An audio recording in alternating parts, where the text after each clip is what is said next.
Hola a todos, soy Ismael García Villarejo y estos son los hechos relevantes de Finanzas.com al cierre del 12 de junio.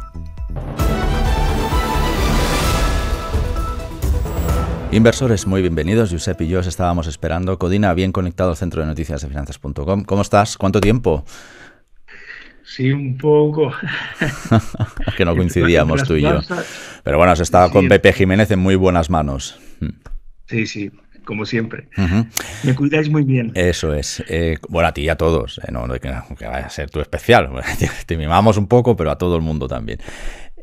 Josep, la actualidad del día nos obliga a mirar Mediaset. Como sabes, hoy ha muerto su fundador, Silvio Berlusconi, que es el primer ministro italiano a la postre que ha estado más en el poder, en el cargo, desde la posguerra, ¿no?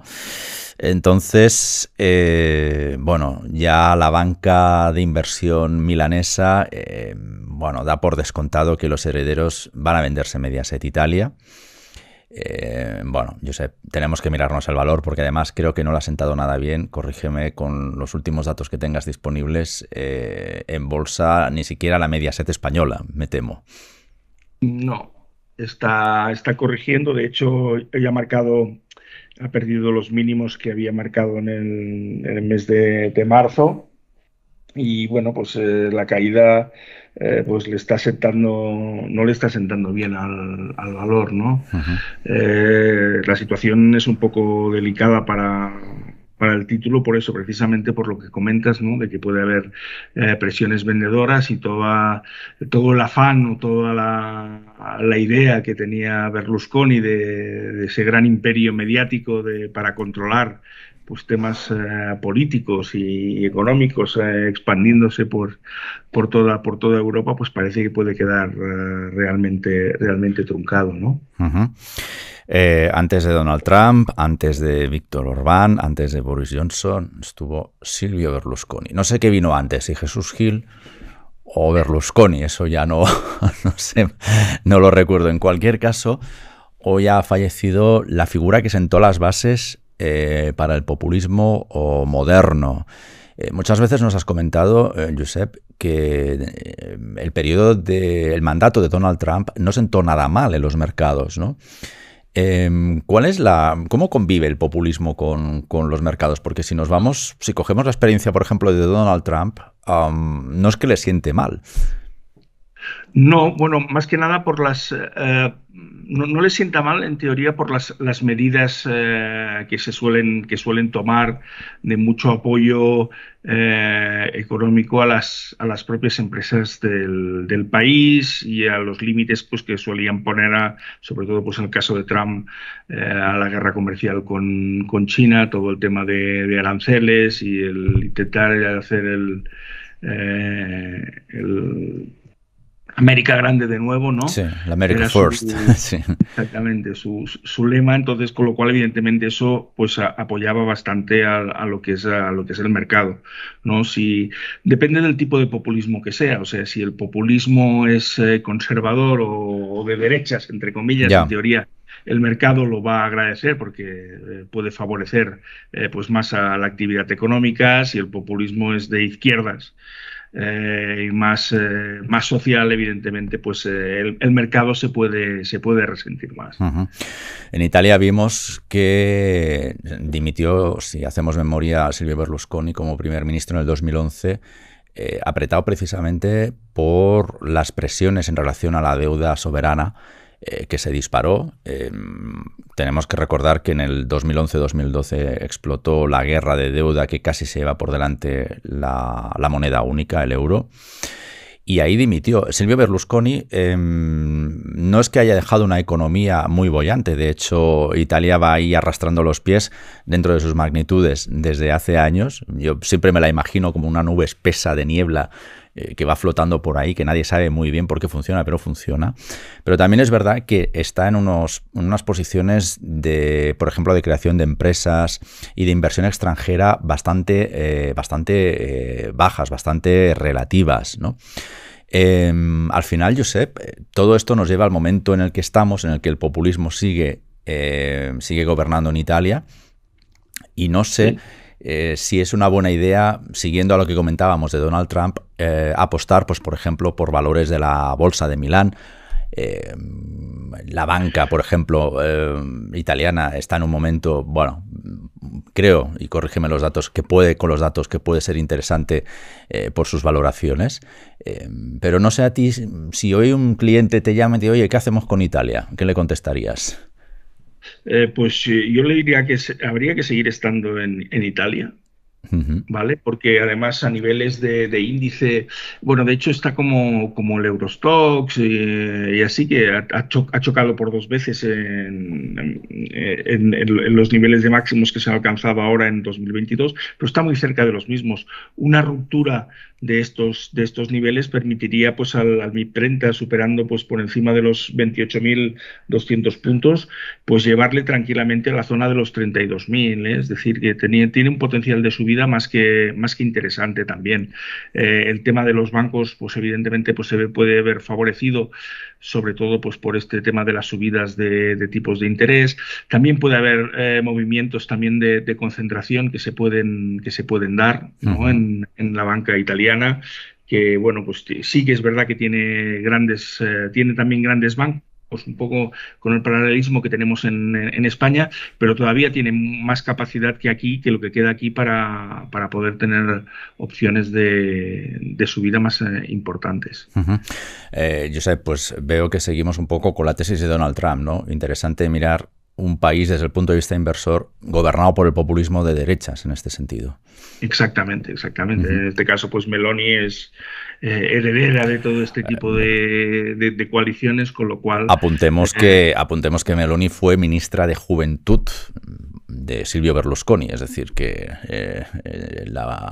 bueno, digamos, le dio el pase oficial, ¿no? Es decir, sí, está imbuida de todo este ideario. Y bueno, sí que es verdad que o sea, sus primeros enfrentamientos parecía muy radical en el momento de subir al poder con la Unión Europea. Evidentemente la Unión Europea, el gobierno de la Unión, pues atempera todas estas condiciones, pero a nivel de poder facilitar que los mercados puedan avanzar, pues evidentemente pues es un apoyo que tiene. Uh-huh. Josep, echamos un vistazo a algunos valores del IBEX 35 como cada semana. Tenemos en máximos a Inditex. ¿Qué nos cuentas del negocio de los Ortega? Bueno, pues y compañía, vamos a añadir ya y compañía. Sí, bueno, realmente lo está haciendo muy bien. O sea, yo siempre, cuando me han preguntado respecto a Inditex, siempre he dicho que es una de las mejores compañías que tiene España. Evidentemente, entre otras cosas, porque primero no depende del BOE. Es un negocio que es completamente, pues no está sujeto a ningún tipo de regulación de propio mercado. Ha tenido una expansión internacional espectacular, muy bien llevada. Está capeando o sabido adaptarse a todas las nuevas formas de ventas que ha habido, todo el tema del comercio online, todo el tema de marcas, todo el tema ha sido pionero e innovador en todo el sistema de producción. Ha marcado, pues, o está marcando, sigue marcando, porque de hecho vemos la evolución de la compañía. Ahora está haciendo, tras la publicación de estos últimos resultados, está consolidando pues los máximos históricos que ha hecho. Nosotros teníamos marcado un objetivo de 34, que ya lo ha marcado, pero ya lo estamos actualizando ya hasta el siguiente nivel, el 36, porque lo que puede estar haciendo ahora es un patrón de continuación, que si lo acaba cumpliendo, pues el siguiente objetivo teórico que le proyectamos sería 36 nuevos máximos históricos, estaría en condición de subida libre, con lo cual ahí pues manteniendo esa tendencia alcista. Para estarle bien tranquilamente a largo plazo, y solo cabría preocuparse si acabara cayendo por debajo otra vez de la zona de los 30 euros, que por el momento no pasa. Ha dejado un hueco ahí que puede intentar cerrar tras la publicación de resultados, es decir, con la noticia pues de prácticamente desde el nivel de los 32,40 hasta la zona de los 32,90, tiene medio euro ahí que ha dejado un hueco que puede ser que lo cierre, pero puede ser que no. No es obligatorio cerrar todos los huecos y menos cuando estos son de escape y de esta manera sólida. Josep, entre otras, hablamos de Inditex porque está en máximos, pero también porque es de las pocas cosas interesantes que está pasando en el IBEX estos días. De hecho, me parece que estamos súper laterales, ¿verdad? Sí, llevamos toda la semana anterior ha sido ya muy lateral. Esta se inicia también pues con esta lateralidad. Evidentemente, ¿por qué? Bueno, pues entre otras cosas, porque esta semana sí que tenemos una agenda bastante llena de hechos que sí que pueden dar mucha volatilidad y mover al mercado. Hemos visto que el índice VIX marcaba mínimos que no se veían pues desde hace mucho tiempo, se ha llegado a situar incluso por debajo de los 14 a nivel de la volatilidad de lo que es el mercado, es decir, no tenemos un mercado para nada volátil, está totalmente parado y eso es por la agenda que tenemos, ¿no? Mañana tendremos... Sí, es lo que te iba a decir, vamos a citarla, aunque sea de memoria, me parece que tenemos inflación mañana. En Estados Unidos, y desde luego y imprescindible el jueves, reunión de BCE, tipos de interés, previsiblemente, bueno, estamos ya dando por descontado que subimos 25 puntos básicos más los tipos de interés referenciales. Eso el jueves, y el miércoles tenemos también a la FED, que efectivamente el mercado está descontando de que no va a subir en principio los últimos 25 puntos básicos, a pesar de que hay gente o hay bancas de inversión que sí que dicen que puede, que aunque este mes sea de pausa, que aún le quede otra subida más en el mes de julio, algo así. Subido tipos, han pegado otra nueva subida. Pero bueno, la perspectiva es de que mañana el dato de inflación siga corrigiendo y siga estando bueno, con lo cual no haya problemas y en teoría pues ahí la FED yo creo que no va a ajustar nuevamente los tipos al alza.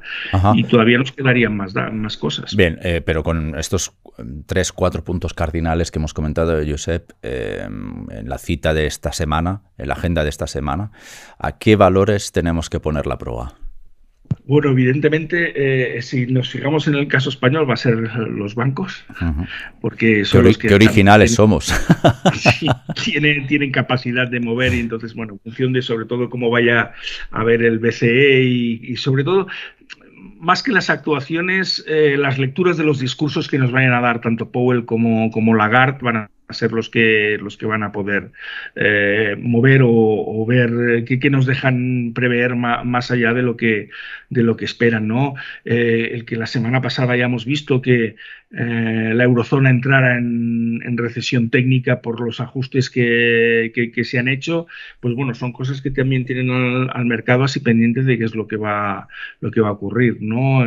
Y que puede mover y sobre todo a ver qué es lo que opinan las autoridades monetarias, si van a poner freno o no ya a este ciclo de subidas, aunque como bien dices, pues el BCE todavía tiene bastante margen para aplicarlo, porque evidentemente la inflación no está tan corregida en Europa como si se ha efectuado o sí que lo ha tenido en Estados Unidos. De hecho, incluso en Estados Unidos el viernes veíamos unos datos de paro por encima de lo esperado que podría dar un poco de alimentar, ¿no? De dar más emoción a la reunión de la FED.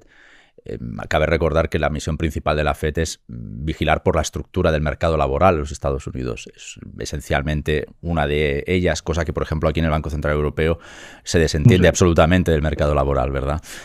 Josep, ¿cómo estamos viendo pues esto, los últimos datos que nos llegan desde Estados Unidos, el mercado laboral del viernes?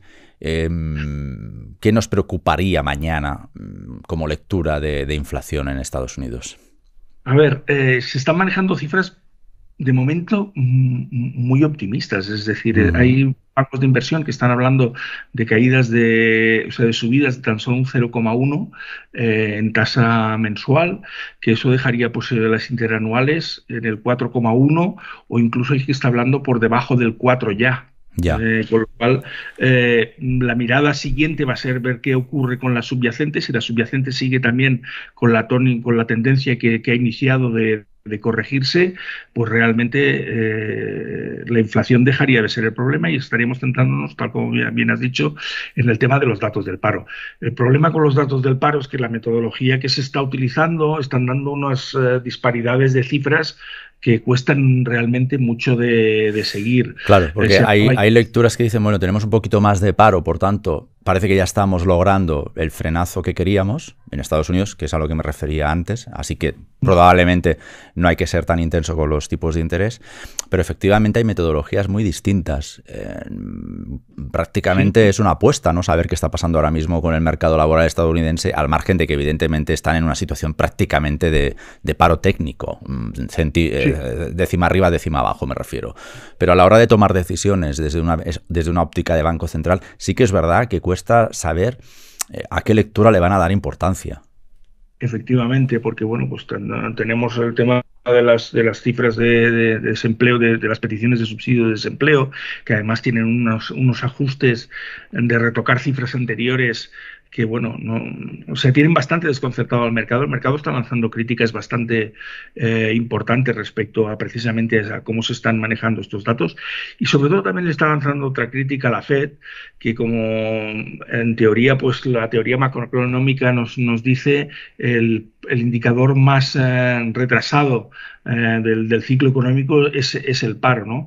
Y son los datos de empleo. Entonces, que la Fed esté lanzando un discurso para manejar los tiempos a corto plazo de forma inmediata, basándose en los datos que van más retrasados, pues también nos causa realmente bastante... vemos ahí un tema de incoherencia que hace dudar bastante al mercado, ¿no? Entonces, se está siendo bastante crítico. Sí, perdona, Josep, ¿nos decías? Sí, que el mercado está lanzando un discurso en contra de Powell, de que se está haciendo referencia a estos datos de empleo cuando son el indicador más retrasado para tomar decisiones muy a corto plazo. Y entonces eso de alguna forma está dejando al mercado un poco bastante desconcertado con esta actuación, y se critica mucho la política de comunicación que está teniendo Powell. Esto me suena de algo, no sé, aquí pues por ejemplo hace 18 meses, cuando la inflación era transitoria y su comunicación. Esto por hablar de algo, de cosas concretas. Josep, pues sabes que lo iremos contando durante la semana en finanzas.com. Nos reencontramos la semana que viene para que nos vuelvas a hacer el análisis preparativo para arrancar correctamente o para operar durante la semana. Y nos quedamos con la idea que hemos comentado al inicio del populismo y los mercados, con Inditex en máximos, y bueno, y a ver qué nos pasa con los bancos en España, también por ser originales, ¿verdad? Efectivamente. Y acordarnos también que el viernes, para acabar de rematar la semana, tenemos al Banco Central de Japón y la cuádruple hora bruja, que también puede marcar, también puede darle el puntillo de volatilidad al cierre de la semana.